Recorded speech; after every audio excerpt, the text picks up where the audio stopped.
Good afternoon, ladies and gentlemen. And I would like to apologize for not being able to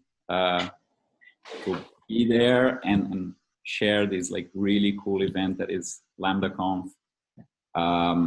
Also, special thanks to V and Courtney to making this arrangement for the remote talk. These are due to circumstances that are like completely out of my control, unfortunately. And yeah, and also, I mean, thanks for LambdaConf organization for choosing my talk and giving me the opportunity to be here.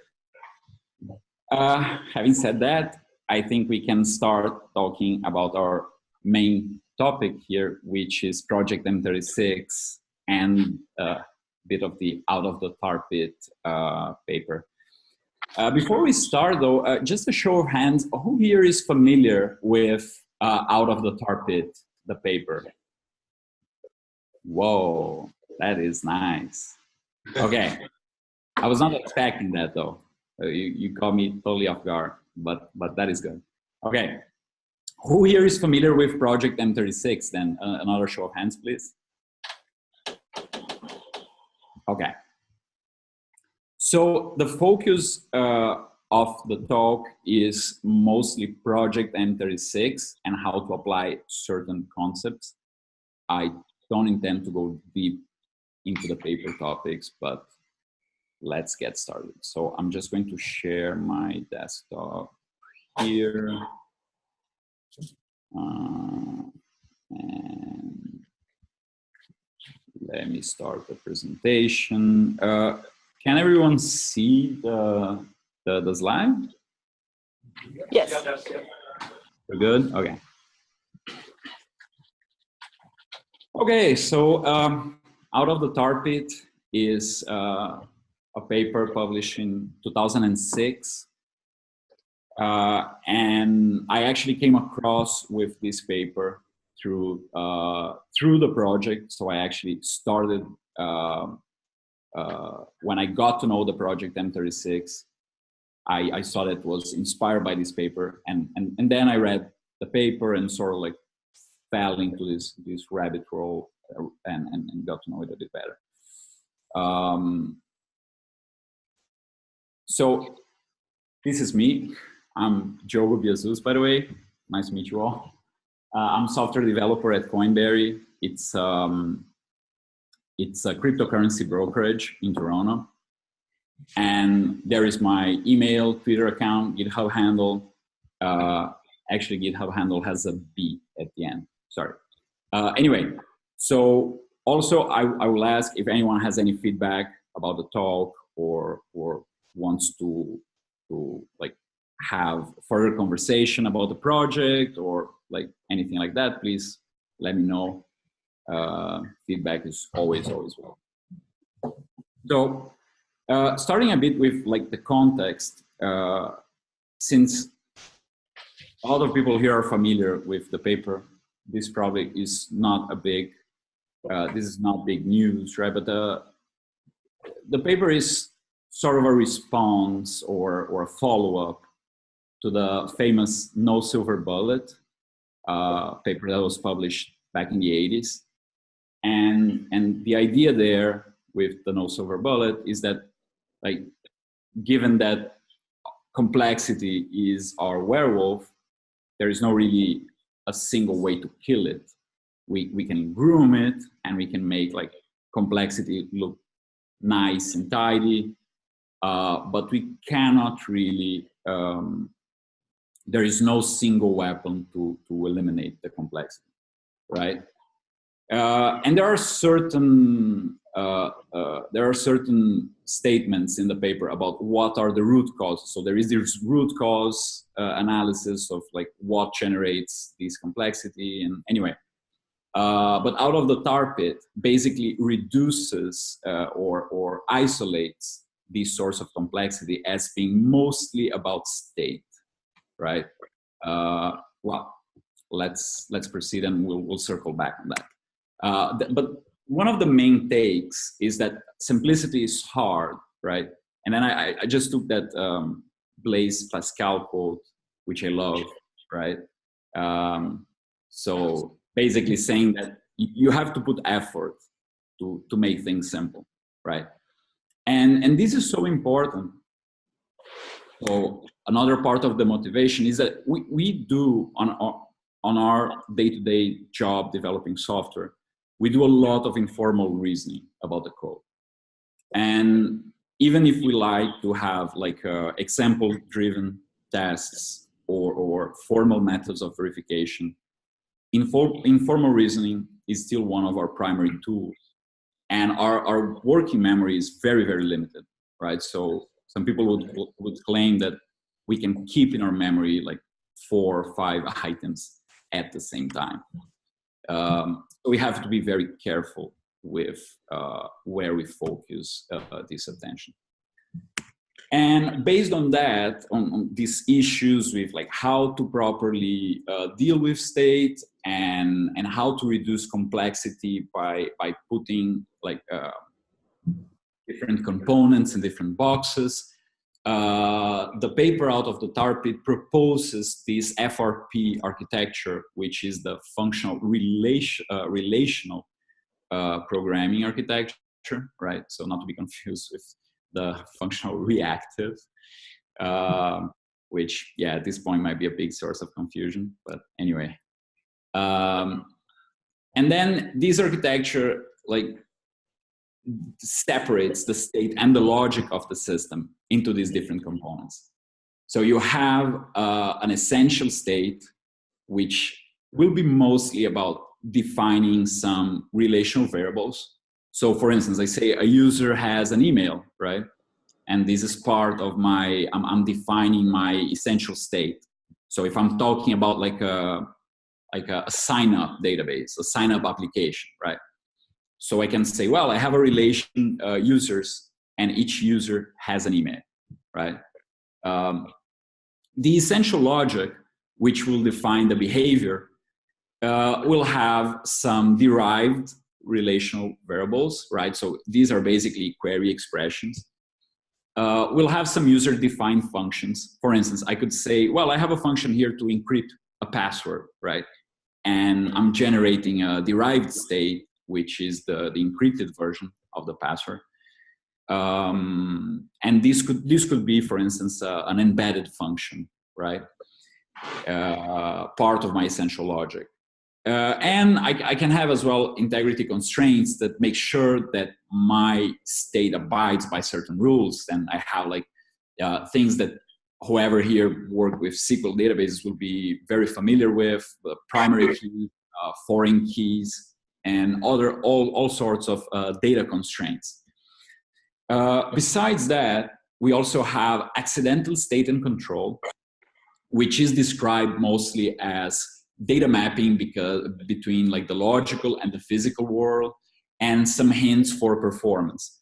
So this is a way that the paper finds to address those situations where we need to create derived state for the sake of performance only, let's say, right? So you have, let's say, like a big report on users, and this report needs to like sum different data from different user sessions, right?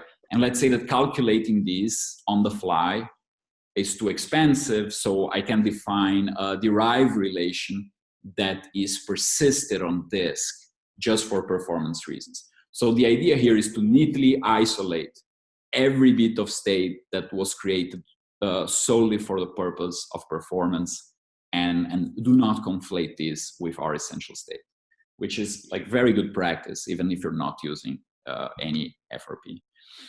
And other, by the way, I'm just using the exact words that are used on the paper, which, so I find a bit ironic that the interfacing with the external world is like just bundled together into other, because I don't know, in my experience as a programmer, this is usually like one of the core, it's one of the parts that gives you like a lot of work to do, right?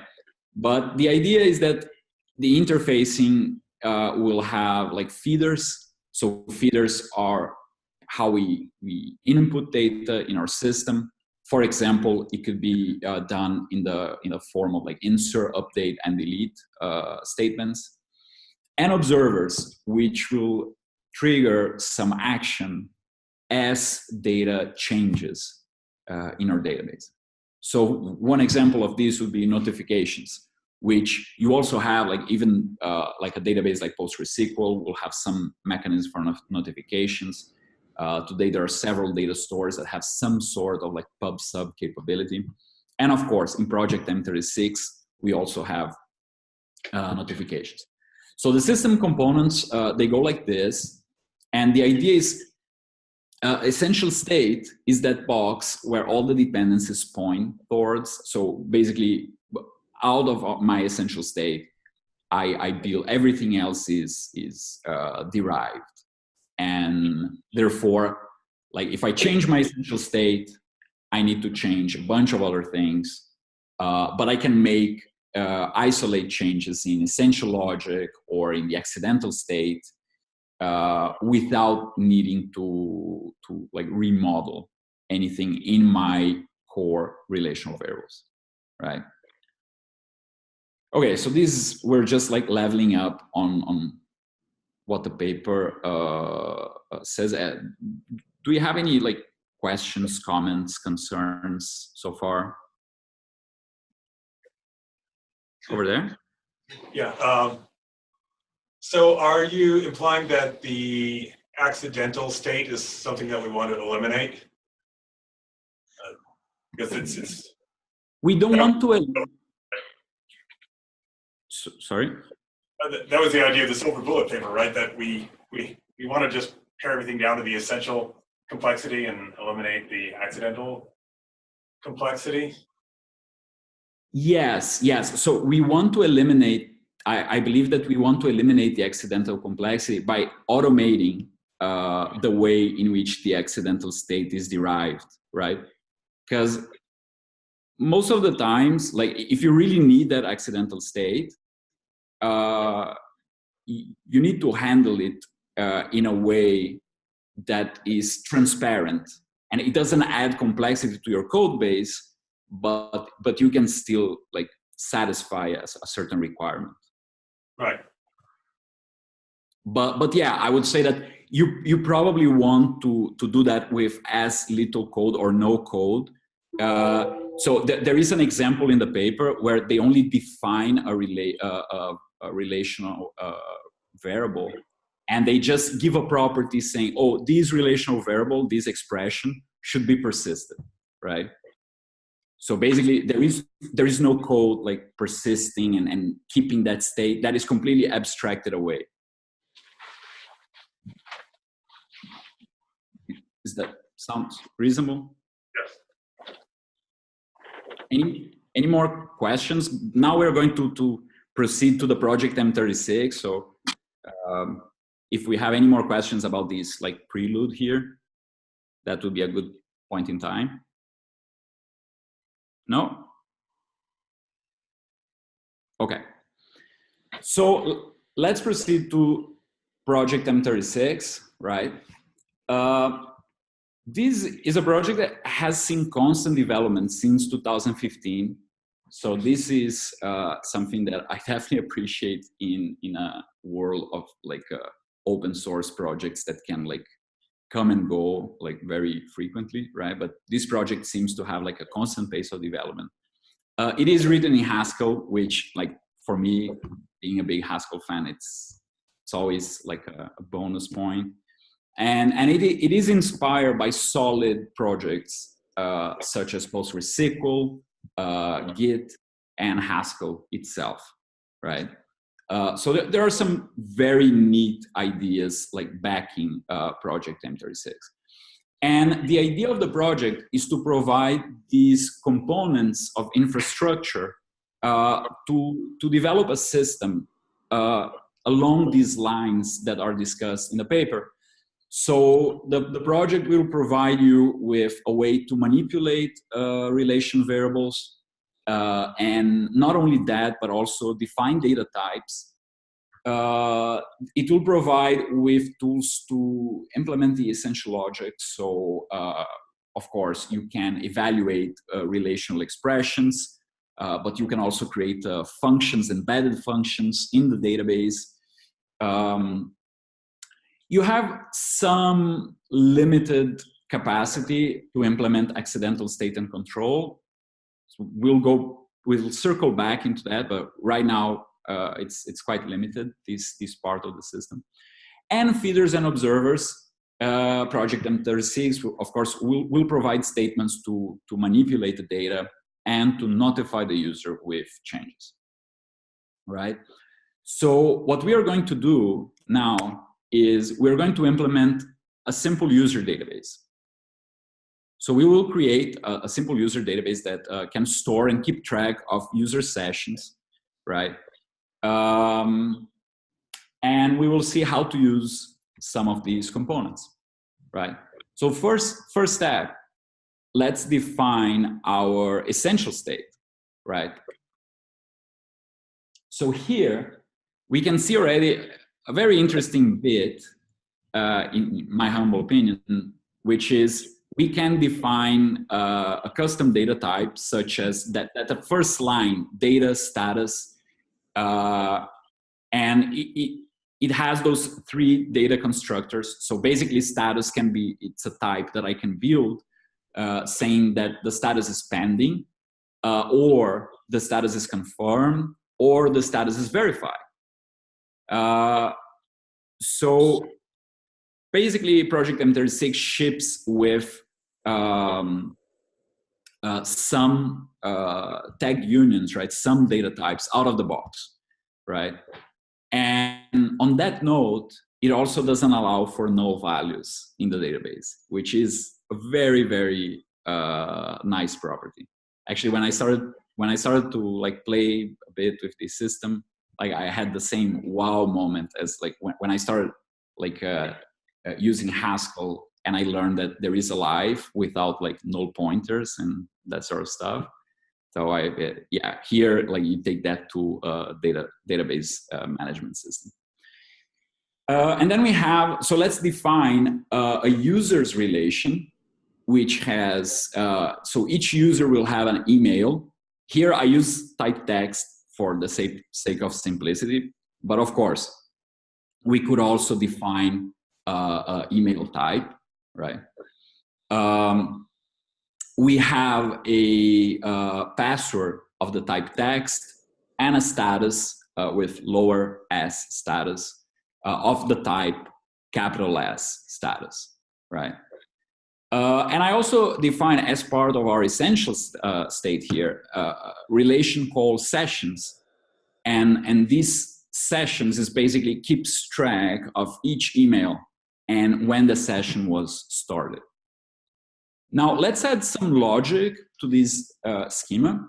So I will say that we have a foreign key, and I want to enforce that for each email in the relation sessions, we need to ensure that the same email exists in the user's relation, right? So this is pretty much standard foreign key, just like you would have in like a SQL database. Below the second line, we have a key, which is a unique key, right?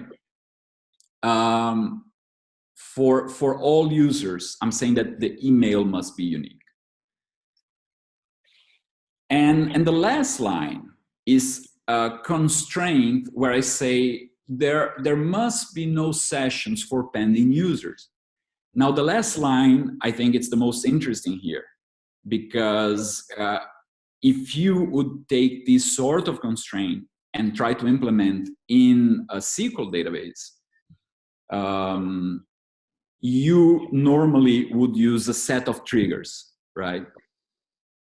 Because you need to verify when users are being updated or when sessions are being created, if that rule is being kept, right? Is being if the system is abiding by that rule. Now, so this is an inclusion constraint. So in Project M36, you declaratively, so you just create this constraint as this relational expression. So you just say like this query needs to be true, right? It needs to be contained in the false relation, right? So that's the idea, and we're going to see how that works in the Fear live coding session, right? So, any questions before before I start to like dig my own grave here? No? Okay. Live coding is always like an act of bravery, right? So let's see. If I change here, can you see my terminal or no? Yes. Yes. Yeah, it's. Are you folks seeing a tutorial D terminal there? Yes. Okay, great. And can everyone read like on the back row? Is it legible? Yes. Okay.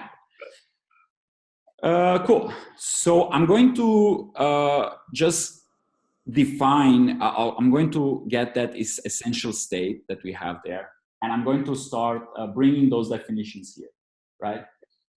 So we have our data definition there. I just defined the status type.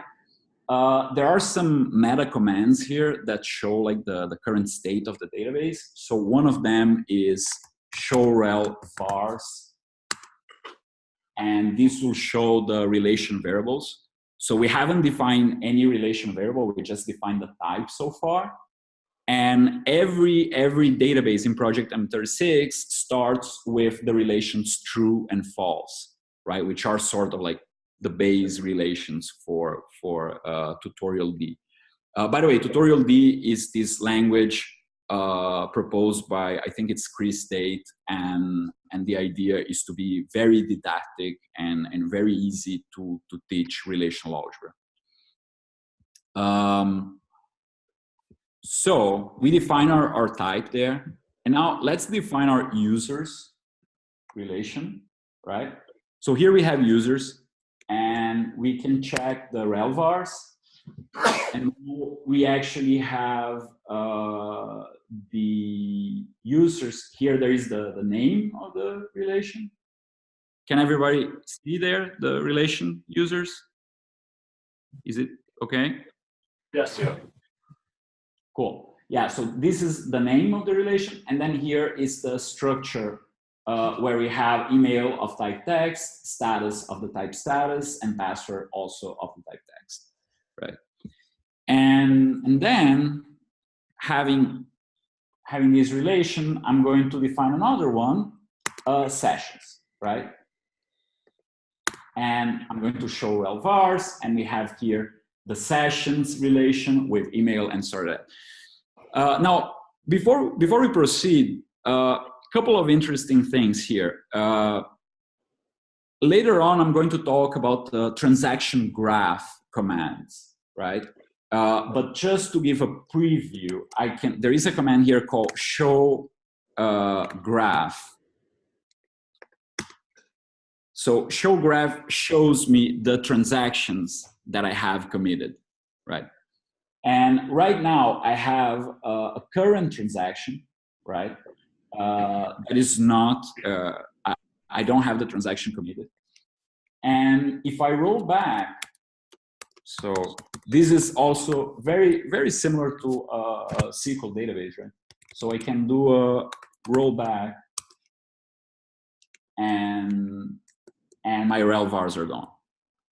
So, I mean, it's very similar to SQL database, but it's important to understand that here we have true data definition transaction, because some databases might have a hard time with this, and some will implement with caveats. But here in Project M36, by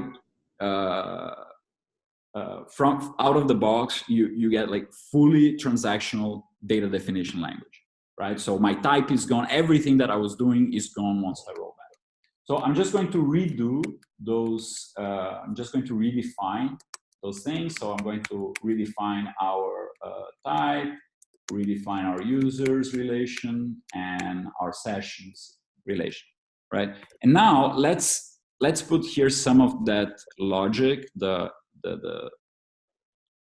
rules that we were talking about. So We can add a foreign key. We can add a unique key. And we can also add that inclusion constraint,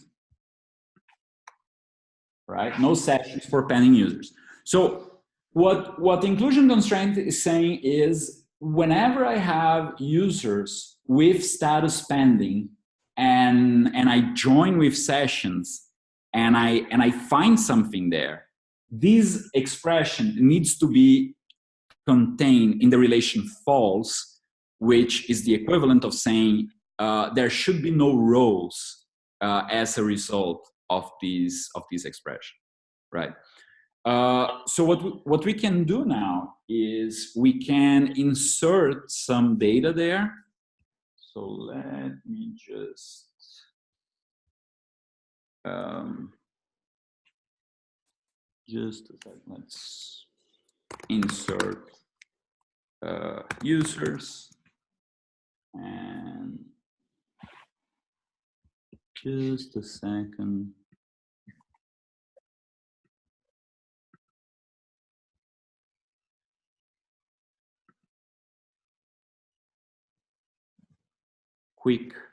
Quickly checking here the documentation.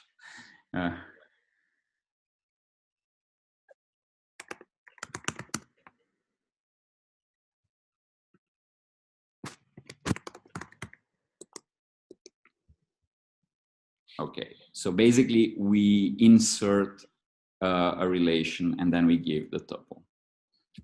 Okay, so let's insert users and then we say relation and we give a tuple for the relation, right?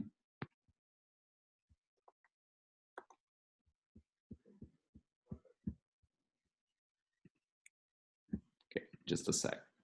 I have this here.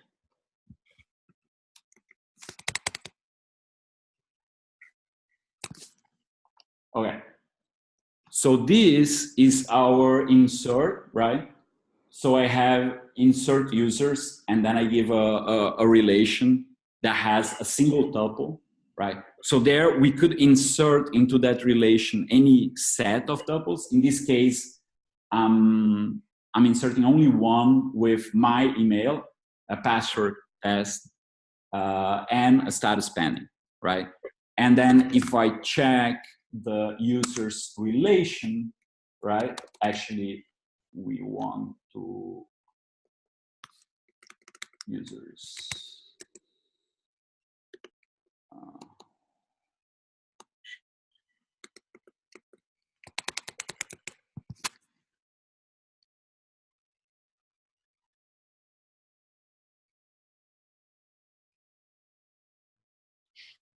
Anyway, so let me just proceed with the example, and later on we can do the queries here. So I insert into users, and now I'm going to try to insert into sessions, right? And what I'm doing here is I'm saying I want to insert sessions relation with that same email and with a started at, that here I'm using a database function. Let's see that our inclusion dependency check errors here and says that I cannot have sessions for pending users. So this is that validation rule that we added previously. And now another thing that we can do is we can update the users. So let's say that at some point in time, I have the status of the user switched to confirm. Here, I'm just switching the status for all users, right? And then I can try to insert into sessions, and that will actually work, right? So, by the way, the problem that I was having is that to evaluate a tutorial D expression as a query, we need to use the meta command show expression, right? So if I do show expression users, it will show me the user that I have inserted with the status confirmed, right? And I can also show expression sessions. And of course, we can also check the users join sessions, right? And then I have the natural join. So the join in tutorial D is the equivalent of a natural join in SQL, where it will join using the equality of all the attributes with the same name. And of course, here we haven't committed any of this, right? So we are still in our open transaction, right? And that's where we could commit, and we could like check the transaction graph, right? But before we do that, I want to add another element here in our schema. I want to add a notification, right? So one way to do that, actually the only way that we have in Project M36 right now, is we have this notify command, right? And then I give a name to my notification. And I also give an expression, a tutorial D expression that needs to be evaluated. And whenever this expression changes its value, the notification is triggered. So basically, I get a notification in my session with these two expressions. Here I made both of them exactly the same. So the idea is the first expression will show what happened before the command that triggered the notification, and the second one will show the sessions after the command, right? So let's commit this. Okay, and now I'm just going to show our rel vars.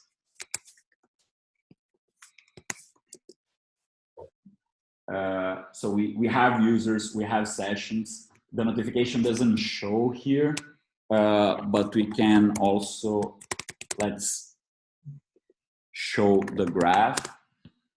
So now observe that the graph of transactions now changed as well, right? And we can repeat the command for, let's insert another session, right? So at some point in time here, there was another session, right? And let's commit this.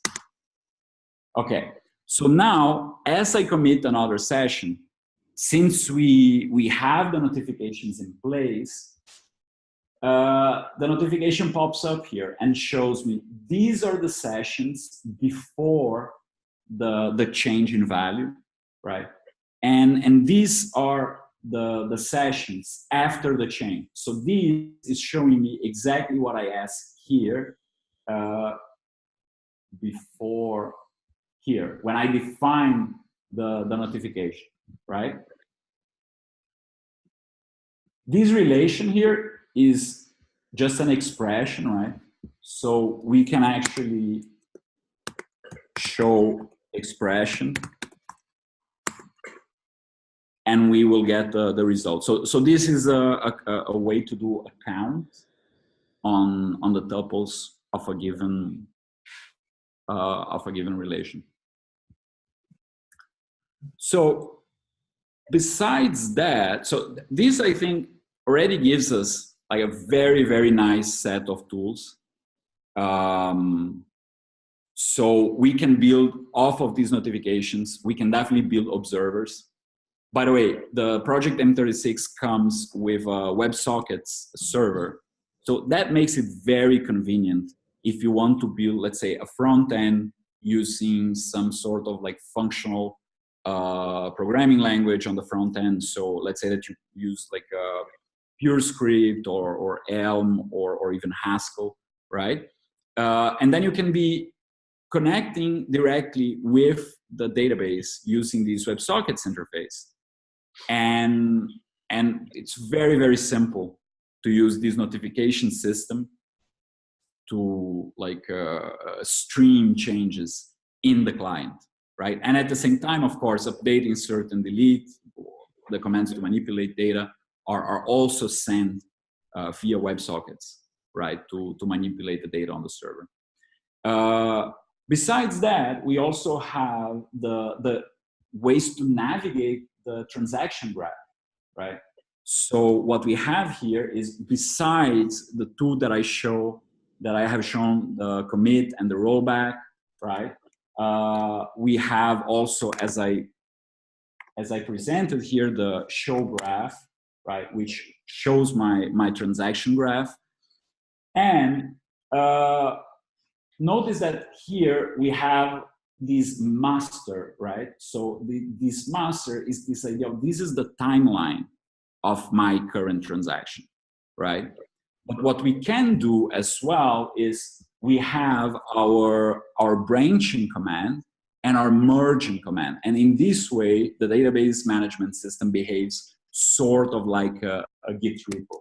So I could say, yeah, let's branch our database here, and I'll create a branch called test, right? So now I'm in this alternative timeline, right? And I can here say, let's insert another session, right? Let's commit. I get another notification, right? If I show the expression sessions, right, I have exactly what the notification was showing, but I am on this timeline test. So if I have the graph, that transaction is actually committed under test. Now, what we can do is we can also jump ahead, right? And then I'm back into the master timeline, right? And if we just show the expression with sessions, I still have the old state, right? Of course, when I want to merge these transaction branches, I have to make sure that these transactions will be serializable, right? And then again, just like a SQL database management system, if I cannot ensure that these transactions are serializable, I won't be able to get this merged, right? Well, folks, this is what I had prepared to show on the live coding. Let me just move back here.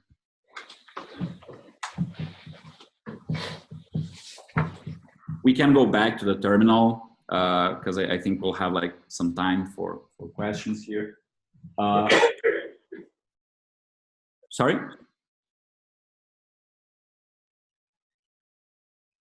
Anyway, so here are the observers. So this is that notify command that I use to create a notification. These are the insert and update commands that we use. And these are the meta commands to navigate the graph, right? Before we wrap up here, just a note about accidental state and control. So we talked in the beginning about this idea of accidental control and how we want to isolate this. But the truth is Project M36 now has very, very limited support for this. So there is this idea of isomorphic schemas where you can, instead of creating a database view, you can create a derived schema where I can use like different perspectives on the same data to insert and to query, but they are isomorphic, so that I can insert or I can query in both sets of relations, and I'll be looking at the same data, right? But these isomorphic schemas, they need to be built with a very restricted set of steps in order for them to be reversible. And right now, Project M36 supports only 3 different steps, and it's quite limited. So I didn't bring these examples here.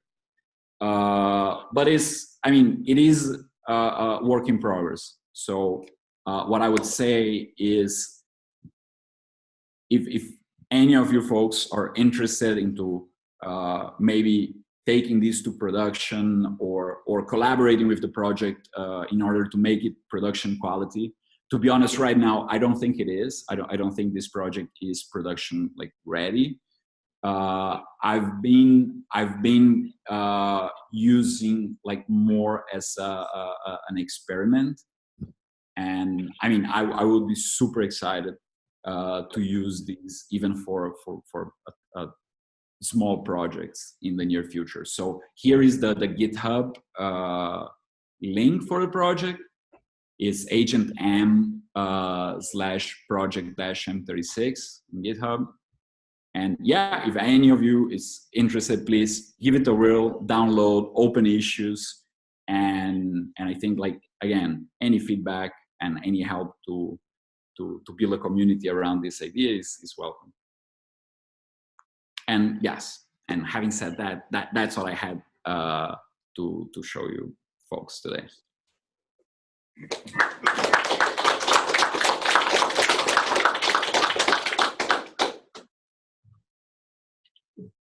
So any questions? If you folks want, we can go back to the terminal. We can play around a bit with data. Like,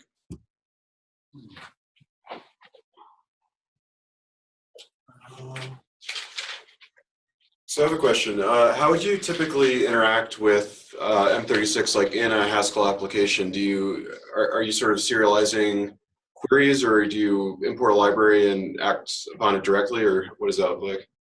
That is a very, very good question. So and it's one of the good selling points that I overlooked. Project M36, it has several flavors on how to interact with the database. So there is this WebSockets interface, which will mostly take, actually not mostly, sorry, the WebSockets interface will take tutorial D expressions, right? There is, of course, the terminal application that we use, but there is also, you can compile it as a dependency of your Haskell project. And it provides some type classes that do automatic serialization. So because Project M36 has algebraic data types, and because it even supports like a relation as a type of another relation, right? So there is relation nesting here. It makes it very, very straightforward to serialize Haskell data types. So you basically have a tuplable and an atomable, and these are type classes. So if you give instances of these type classes, and I think right now you can actually derive them using generic.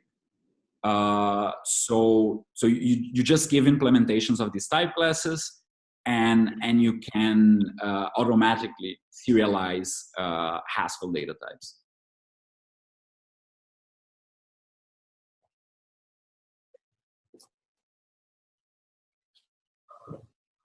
Does it support nested transactions per the D specification?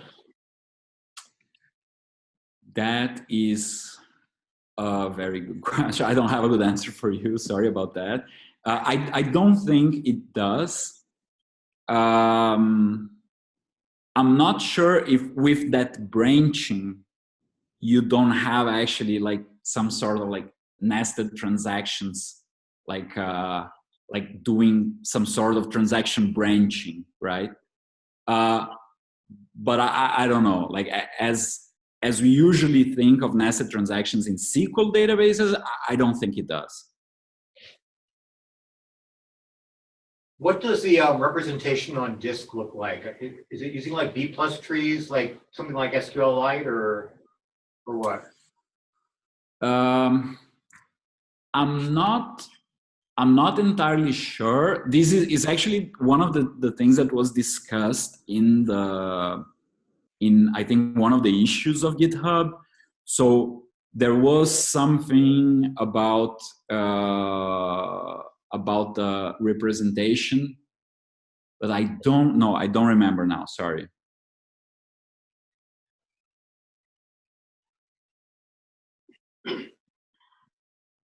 You said that you didn't think it was quite production ready. Are there specific things that still need to get worked out, like performance or robustness, or is it just kind of it hasn't been tested yet in real world applications?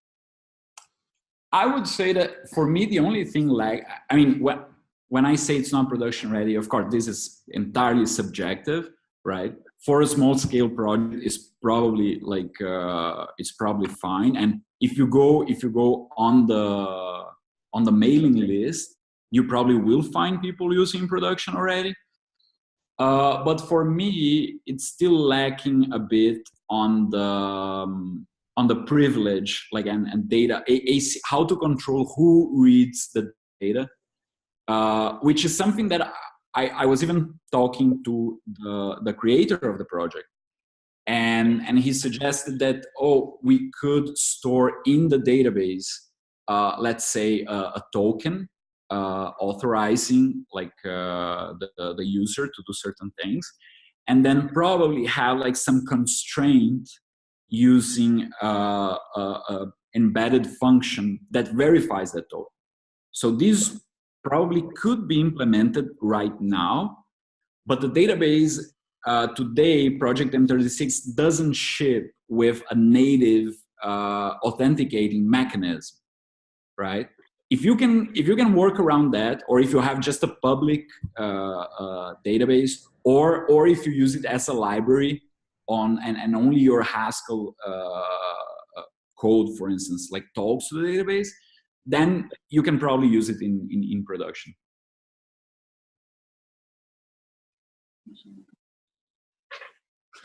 Outside of this window. So, hello. Is it planned to support interfacing existing databases like PostgreSQL? Sorry, come again? Okay, is it planned to support existing databases like PostgreSQL? Oh, I see. Yeah, I thought of, there is no plan, no, short answer. I thought about that. That would probably be a neat idea. We discussed already the other way around. So we discussed having an interface from PostgreSQL to Project M36. But yeah, maybe reverting this would be more interesting, right? Because then you can have the backend in something like PostgreSQL and a nice relational interface. So yeah, that sounds like a neat idea, but no plans so far. Okay, thank you.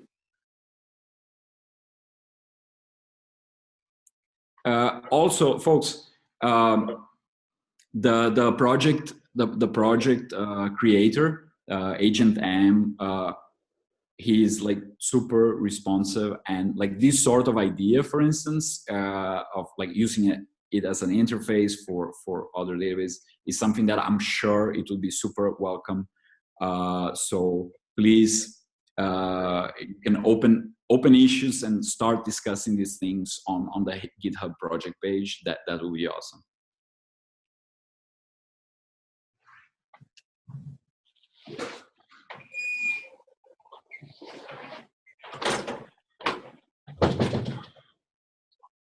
Any more questions, folks? Do you have any other thoughts as to how it could eliminate accidental complexity, say with the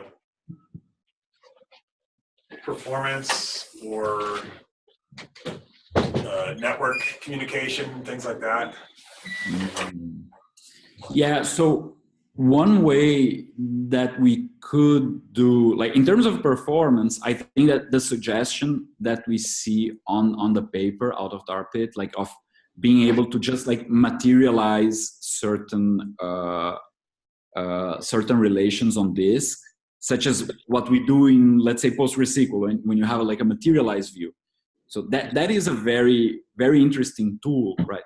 The problem is, in my opinion, in SQL database is a bit awkward because you create this special entity called view that you cannot handle it exactly in the same way as you handle a normal table.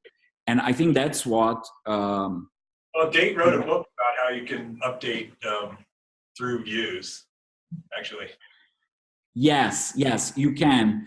But still, there are some caveats there. So they're not exact. It's not entirely transparent, right? And if they are materialized, I don't know about other databases, but at least in PostgreSQL, the materialized views are still like you add some other caveats because it's still and it's yet a slightly different sort of entity. So I think that's what Project M36 is trying to avoid with isomorphic schemas. So going back to the question, what would I do to handle accidental state and to give performance in Project M36? What I would like to see is make isomorphic schemas more powerful in a way where you can actually have very complex mappings between two different schemas. And then you can say, oh, one of these schemas, either they are like transparently materialized for the user and cached, so like the user wouldn't even need to tell that there is like a performance hint here. Or another way would be to say, oh, I want this isomorphic schema to be materialized in disk, right? So you just add a property there saying like, I need performance here, right? I'm not sure. That makes it that turns the performance into something orthogonal to the essential logic, which helps because. Yeah, exactly. The idea is that you can have your isomorphic schemas and they can be domain only, but then you can add this little property which is completely orthogonal. So definitely.